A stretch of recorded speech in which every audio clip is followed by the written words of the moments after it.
500 million people installed Pokemon Go within 60 days of its launch. 500 million. At its peak, Damn. 143 million people were walking around parks, sidewalks, and parking lots, pointing their phones at buildings and statues, trying to catch digital creatures layered on top of their... I'm doing very well, Ashcake. I'm doing very well. Like I say, I'm a bit hungover, but I'm fine. You know, I'm alive. I'm alive. Yes, yes, yes. You did, yes, you did. Real. That was 2016. It's 2026 now, and Niantic just revealed what all of that was actually worth. Recently, Niantic Spatial, the AI company Niantic spun off after selling Pokemon Go, announced a partnership with Coco Robotics, a startup that runs delivery robots in cities across the US and Europe. Oh, I've seen these knocking about. Yeah, yeah. Those robots are now navigating sidewalks using a visual positioning system trained Pavements, not sidewalks, pavements. on 30 billion images. 30 billion. And those images came from you. Those images came from your phone while you were catching Pokemon. Players thought the only thing at stake was a shiny Charizard at the local gym, but these players were actually building one of the largest real-world visual data sets in history, and nobody told them. So let's talk about what Niantic actually built, because the technology is genuinely impressive, even if the ethics are questionable. Niantic's visual positioning system can pinpoint your location on a map to within a few centimeters. Not using GPS. That's concerning. But by looking at photos of nearby buildings and landmarks. You feed it a handful of pictures of your surroundings, and it tells you exactly where you are on Earth, down to the centimeter. And the way they got there is kind of brilliant. Pokemon Go placed Pokestops and gyms at real-world landmarks, things like churches, murals, public sculptures. Yeah.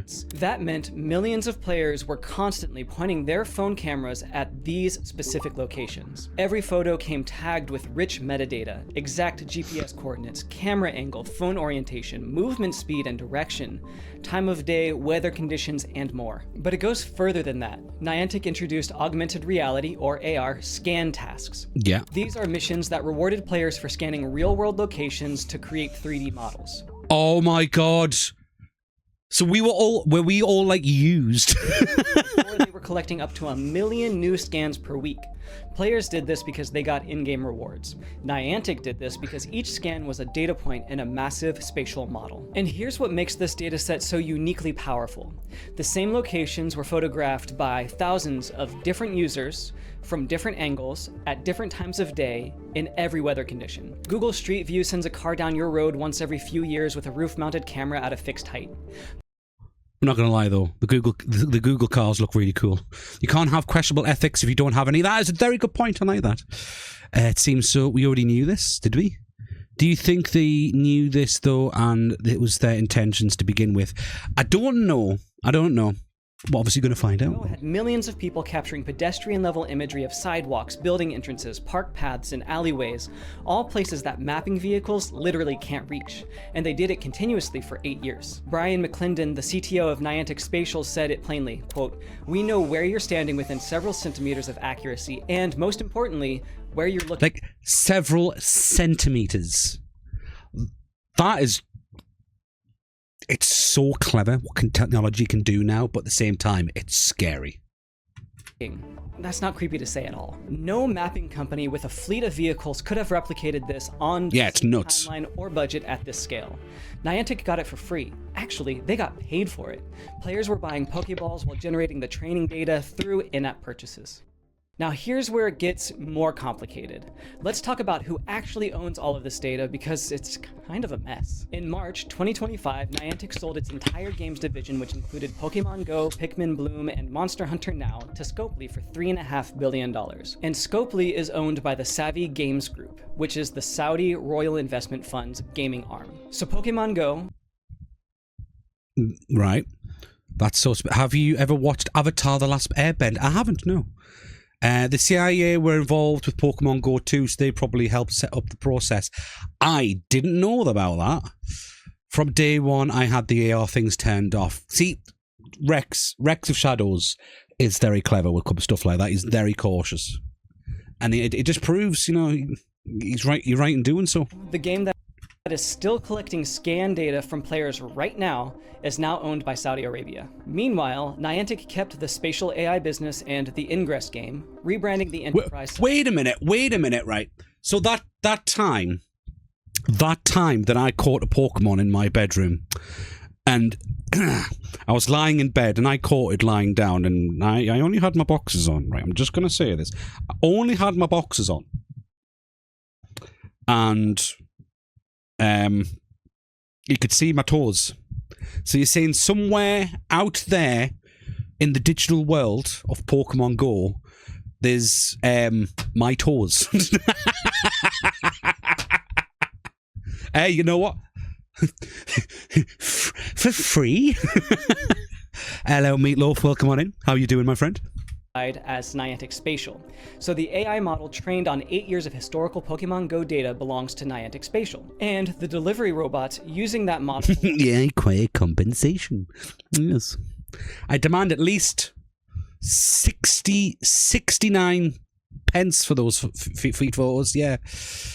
It's like that episode of Glass Mirror with the bees. The bees? I haven't seen Black Mirror, you know. I saw up to the point where, you know, on the treadmill, and he was running on the treadmill, and his girlfriend was doing this social media thing. It was really weird. I got up to that, but that's it. Yes. And they sold those pics. Yeah, they sold my feet pics. That's illegal. All right. Never sat down to watch it myself. Shall we start watching it, Raptor, in the VCs? I'm very so. I'll join you guys on Windrose. Excellent. Oh, wait, hang on. I mean. Yes. I have X-Files to watch. Yeah, we do have X-Files to watch. What we need to do, Raptor, we need to record a bunch of things and just sit in the VC for a couple of days and just edit. Yeah. Shouldn't there be very strict rules on them not collecting any visual data on people? Yeah, I think there should be, but it's one of those things where it's a new thing that's getting developed, and sometimes governments and countries are a bit slow to implement the laws. It's like AI, for example. All the dicks, yes. It's like AI, for example. AI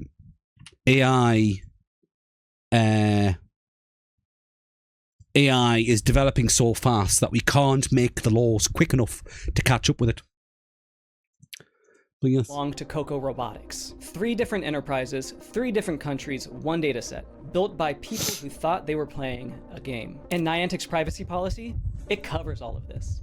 Their terms of service grant broad rights to use submitted data and pass those rights to other companies. The AR scan feature was technically voluntary. Nobody forced you to scan that statue, but it was gamified with in-game rewards, embedded in the normal flow of gameplay and presented as a fun feature, not a data contribution to a commercial geospatial. I think there needs to be some transparency when it comes to what's happening with your data. Product. The privacy policy itself doesn't exhaustively list what data is collected or all the purposes it's used for. It uses language like, quote, legitimate business objectives, which legally covers just about anything. And the uploaded AR imagery is reportedly anonymized during processing, but that almost doesn't matter. The valuable asset isn't your identity, it is, but it's the location data, the centimeter accurate, weather tagged, angle diverse, metadata rich location data. Let's zoom into the technical side for a minute, because I think this is where it gets really interesting if you're a developer. No, the rules already exist. If you look at Google Street View close enough, all the faces are altered or unrecognizable. That does make sense, yes. So if there's a picture of my toes out there on the internet, I can sue them, right? As long as it wasn't me that put them up on the internet. I've put up my toes on the internet accidentally many times, yes. We will never we will never ever get a true answer about what's going on. Let's be honest, we're all like little pawns in one big game. Yeah, I agree, and it's quite scary. My dad just made me take an 80s song quiz and got upset for not knowing them all. Shameful, you should know every song from the 80s. Every song. We should do a quiz today, actually. What Niantic Spatial is building is what they call a large geospatial model. Think of it as the spatial equivalent of a large language model. Instead of predicting the next word in a sequence, it predicts your location from visual input. You show it a photo of a building, and it tells you where in the world that building is with alarming accuracy. That is clever. This works is because of how the training data was collected. Traditional mapping data sets give you one image per location, taken from a fixed height at one time. Pokemon Go's dataset gives you thousands of images per location, taken from every conceivable angle across every lighting and weather condition over the span of 8 years. That's the kind of diversity that makes machine learning models robust. A model trained on this data doesn't just recognize a building on a sunny afternoon, it recognizes it at dusk, in rain, partially obscured by temporary structures, from across the street, from the entrance, from anywhere. And the applications extend way beyond delivery robots. AR glasses need this kind of positioning to overlay digital content on the physical world. Autonomous vehicles need it for navigation in urban areas where GPS bounces off buildings. Construction companies need it for site mapping. Urban planners need it for infrastructure modeling. And if you're thinking this sounds a lot like something that would be very useful for surveillance, you're not wrong. Popular Science flagged exactly this in their coverage. A system that can identify your precise location from a single photograph of your surroundings has obvious appeal to law. That's a scary thought. You know what? As well, stalkers could probably use this as well, where they'll go, I'm trying to find out where this is, and you'll find out exactly where that person is. You know, like when you get these IRL live streamers, you'll be able to watch the stream for like 2 seconds and just go, boom, that's where he is. I'm going to go there now. Cause some trouble. Definitely not sold toes before. No, don't tell everyone. A music quiz now. I'm intrigued. Could definitely do that. See if we've got time. We do have to do American Cooking Simulator at 8 o'clock, but I could do the music quiz after that before Waitrose. Windrose, yes. Toes not so much, but it's covered under the CCTV rules that you can't be recognisable or any private location. But what if I am recognisable by my toes?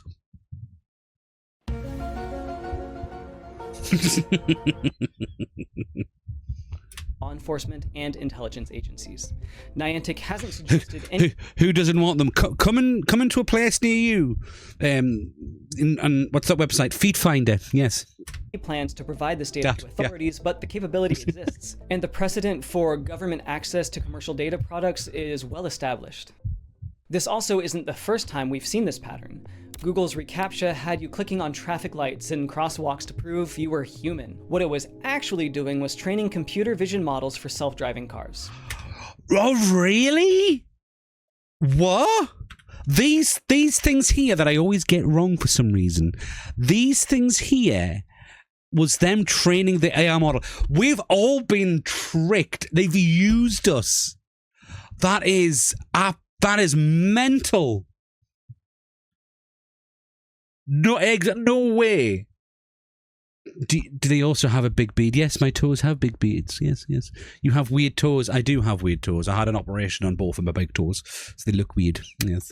Human. What it was actually doing was training computer vision models for self-driving cars. You were doing free labor for Waymo every time you identified a bicycle in a grid of photos. Same playbook, useful task for the user, but the real purpose is dataset generation. Niantic just ran it for 8 years at a scale of 30 billion images across 143 million people at its peak. And this is the part that should actually make you uncomfortable. Not the technology, because that's kind of impressive. The consent model. When players opted into AR scans, they were presented with a game feature. Scan this statue, get some items. Nobody was presented with, quote, your scan data will train a commercial AI product that will be licensed to robotics companies to navigate delivery robots on public sidewalks, built on a platform now partially owned by a Saudi sovereign wealth fund. The purpose... If only they were that open. I hate those bloody things. I am human. Exactly. Like, I'm always saying, like, oh, yeah, well, you failed that. It's like, well, if I failed the human test, does that make me non-human? Am I just a lizard? Well, it's been one big game. Hold on. If we've been working with them on their research, where's our wages? That's true. I mean, I wouldn't mind doing stuff like that if they'll give me some money. So that's why cars can't drive. Yeah, it's my fault. Every time an AI car gets in an accident. It's because I failed the human test. Yep. I'm surprised I didn't even think about that, but I'm not surprised at the revelation, given that Google and all its data hoarding and AdSense. Yeah, I totally agree. But it's mad though, like things like that you'd never think of about like collecting data. That's how they're doing it.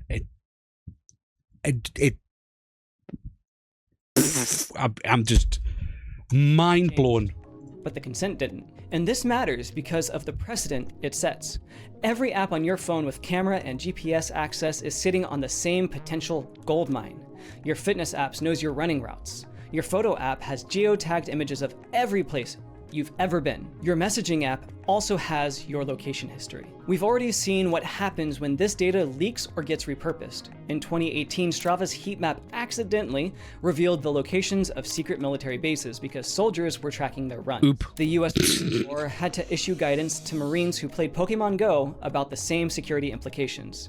The question isn't whether other companies will do what Niantic did. I can almost guarantee that other companies... See, like, that's what I used to do that. I used to...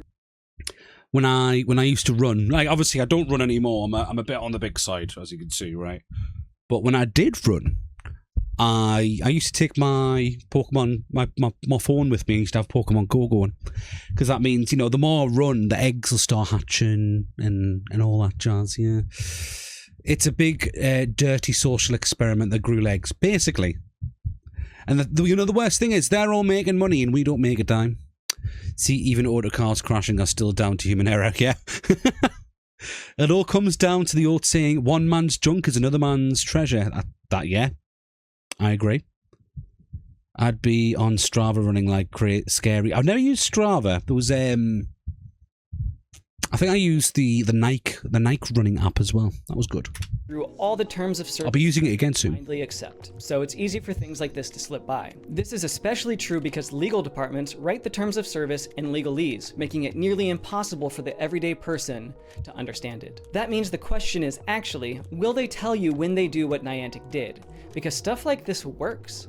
Gamify the data collection, bury the terms in a privacy policy nobody reads, and by the time anyone notices, you've got 30 billion images and a $3.5 billion exit. The most valuable AI training data sets in the world aren't being assembled in data centers.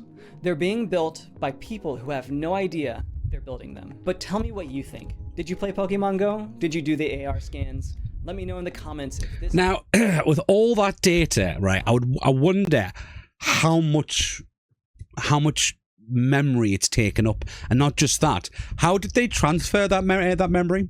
Did they just get like a giant van, fill it full of hard drives, put all the information in the hard drives, and just ship it out to Saudi Arabia?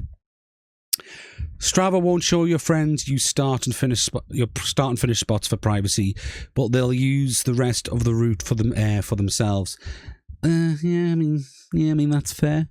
And I nearly doxed myself a few times because I would post my runs in like the Discord or online somewhere, and I forgot, obviously, on my watch it would tell me the route I took, and it'd be very easy to find out where I lived if you could pinpoint where certain places were on my route. Yes. I quickly deleted all those photos. Yeah. Until then, I'll see you in the next one. That was really interesting. Join the party for wildlife. Grab a controller and come inside. It's a Pokemon gaming show.